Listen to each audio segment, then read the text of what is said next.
sometimes life can put you in a very difficult position and you have to make a decision that will save you, because these girls are here for serious business. It is like you are in a movie whereby if you don't shoot the enemy, then the enemy is going to shoot you first. So I had to move very quickly, otherwise that girl was going to finish me first.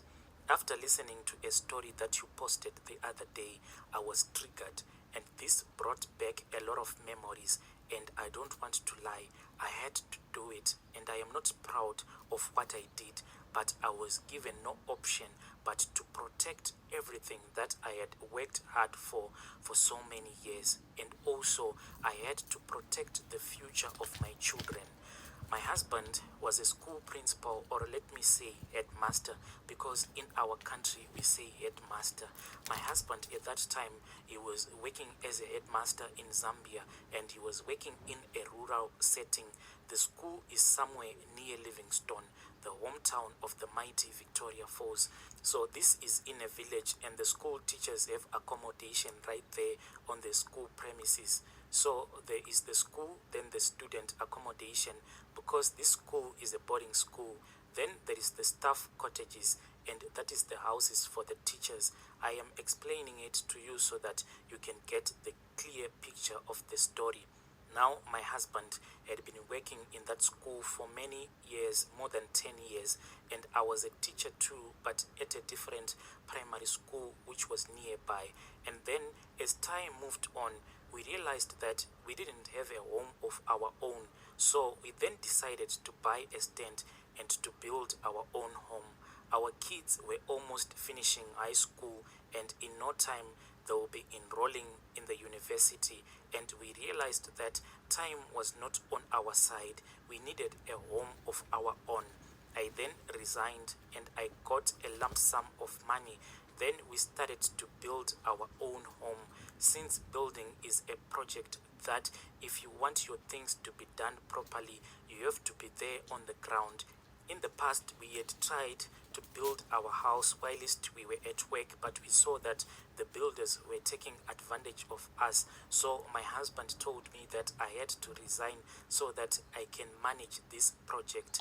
My husband was working and I was staying close to our new home whilst I was managing this project, and I also started a very small business to keep the revenue coming. This is where all the problems started. Looks like my husband got a chance to be free since he was alone at work and all of our kids were in boarding school. Let me make the story straight. Money was not a problem. We had a very comfortable life. I would see my husband after every 2 or 3 weeks. He is the one who had encouraged me to stop working so that we can build our own home, because all of these years we had stayed in the houses of our employers and we were very comfortable. But as our kids grew, we realized that we needed a home of our own. Now, this was the first time that I had ever been separated from my husband ever since we had been married, and I am sure that for the first time in his life he had freedom to do whatever he wanted to do. 4 months later, I started receiving complaints from my husband's colleagues telling me to be careful of one lady who had become too much close to my husband. I will call my husband Peter. My former colleagues told me that they were seeing Peter chatting and laughing, sitting around the fire each and every night with this single lady. At first, I just thought that it was just an honest friendship, till I realized that things were getting out of hand. Next, I heard that the lady was seen in the early hours of the morning running from Peter's house to her own house, and in most cases, people told me she would be wrapping a towel only on her body. This was very clear that these two people were in love, but I was in denial. I trusted my husband so much. I told myself I will never believe that my husband can cheat on me. I wanted to see them on my own. I would believe if only I would catch them red-handed. My husband then had become very cold towards me, and every time that I visited him, he would act as if he had seen me just yesterday. He would act as if I was invading his privacy. all the money that was supposed to be sent each and every month and towards the project was no longer coming, and there were excuses after excuses. Whenever I would go to visit my husband, that lady would look at me, but the look that she will give me, it will be that look that will be filled with hatred. And I knew that if I don't act now, I was going to be kicked out of our house. And now our house was almost completed. So I knew that these two people could plan anything. They could even plan to kill me so that I can be out of the picture. Then they can enjoy the fruits of my hard labor. I had made a sacrifice to resign, and I had made this sacrifice so that we can improve our lives. And my husband was now stabbing me in the back, and he was taking me for granted. I needed a plan to protect myself and to protect the future of my children. A few months later, Peter stopped sending money altogether, and he acted as if he had forgotten about me. He had even forgotten about our kids. He even stopped visiting our kids in school, and he started to treat me so badly. Their relationship was no longer a secret. That lady was now determined to be my husband's second wife. I heard rumors that my husband had told this woman that we were getting divorced. That is why this woman was now making it an open secret that she is going to be the second wife. They played happily married. Each and every night she would sleep on our matrimonial bed. It was now a public secret. My mom passed away. I told my husband that I had to go and to attend my mother's funeral. He just said okay. My husband never came, and he never said anything to me. I was heartbroken. We are talking of a man who in the past was a family man, a respected man in the community, but now he was acting like a drunkard. He was now drunk with the love of a strange woman. Every night I cried myself to sleep, till I told one of my former workmates. When I told her, she said to me, "Cry no more," because she had a plan. She told me that she had a plan, and she said I should not worry anymore. She was going to heal my broken heart. She then took me to a place called Binga on the other side of the Zambezi River. The tribe is of the Tonga people. And when we arrived in that area, we saw an elderly man who gave me African herbs, and he told me how to use the muti on my husband. That elderly man said to me, this was like a locking mechanism. This was a lock that I can put on my husband, and if anyone tried to sleep with my husband, if that person doesn't come to me, they will die. The death will not be instant, but they will suffer slowly. When my husband ejaculates into them, he would ejaculate slow poison into their body, and it will be like cancer that will destroy them slowly. But if the woman that would have been intimate with my husband, if she comes to me to apologize, then the ritual will be automatically undone, as if you are unlocking a car. But if she doesn't come to me to apologize, the lock will stay on that woman until she dies. We went back, then I went to see my husband.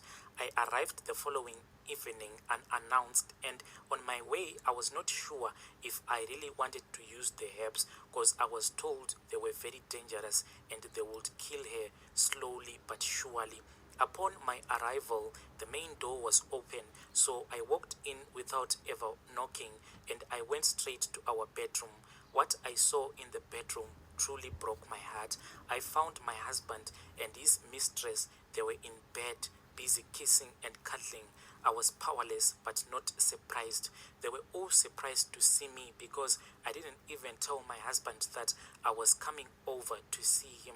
What I did, I just closed the bedroom door. When I walked into the living room, I realized that these two people, it seemed as if they had started their romance in the living room because clothes were all over the place. I picked my husband's boxer short, Then I also picked a t-shirt that looked like a woman's t-shirt. I knew that it was that lady's t-shirt. I took the boxer short and that lady's t-shirt, then I placed it into my handbag.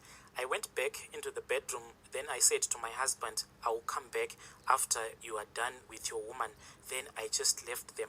They were surprised because they were expecting that I was going to fight with them, but I wasn't going to fight with these two people physically. I wanted to fight with them spiritually. When I arrived back home, I went straight to my room.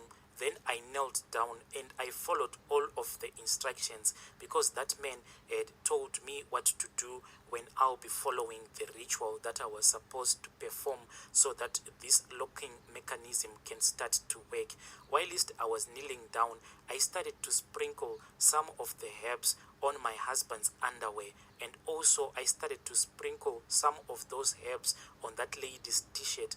I did all of this whilst I was crying. He had said that my tears had to fall on my husband's underwear and also on that woman's t-shirt. I prayed as I cried for these people to die if they keep on having sexual intercourse. After I had finished doing the ritual, I went straight to bed.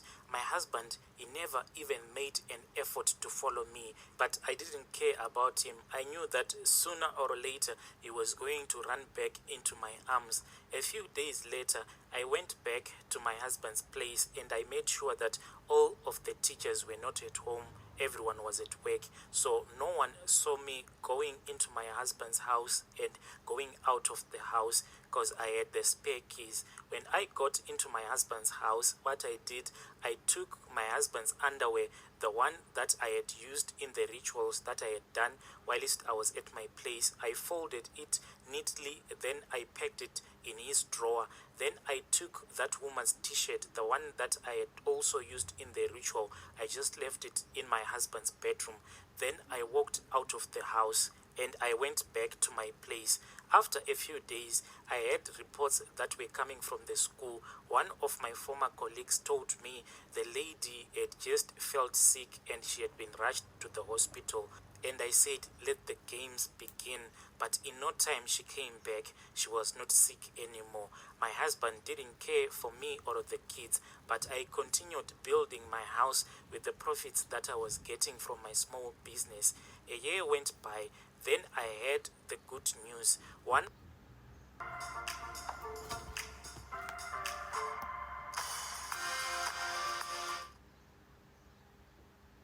of my colleagues told me, you should come here, you should come and check out this lady. Her tummy is growing big each and every day. It is so big, it is like she is going into labor, but she is not pregnant. So in the beginning, this lady was telling everyone a lie that she had fallen pregnant for my husband, but everyone realized that she was not pregnant at all. There was something going on with her tummy. Her tummy was growing so big. I could not go to see her because part of the ritual was that I was not supposed to see this woman, so I just stayed at home. I was just sending my spies to go and check up on her. Then after 6 months, she went to the hospital. I heard that the doctors wanted to operate her. I then sent one of my former colleagues, the one that I was using as a spy. When she went to the hospital, she came back laughing. When I asked her, why are you laughing? She said to me, my friend, that woman is just a moving grave. She is not going to recover. When I wanted to go into the ward where she was, one of the nurses said to me, are you strong enough? Be careful of what you are about to see because it can traumatize you for life. I asked her, what did you see, my friend? Please tell me. She said, I saw a lot of pipes that were going in and out of her tummy. It looks like her tummy has just exploded. That woman is a moving grave. Then we started to laugh. After a few days, we heard the news that she had died. My husband was so heartbroken when this lady died, and I went to comfort him. I pretended as if I cared so much for his second wife, but in my heart, I was just laughing at him. And in no time, my husband came back running into my arms. It was like this woman who had died, she had this hold over him. and that mood maybe she had used on my husband was gone. It was like my husband had woken up from a very long dream. My brother, if you ask me, am I proud of what I did? No, but I was pushed because I loved my husband. To all the ladies who play these games, some ladies will let you win, but there are some of them, they will just destroy you. Don't try this at home. Dear listeners,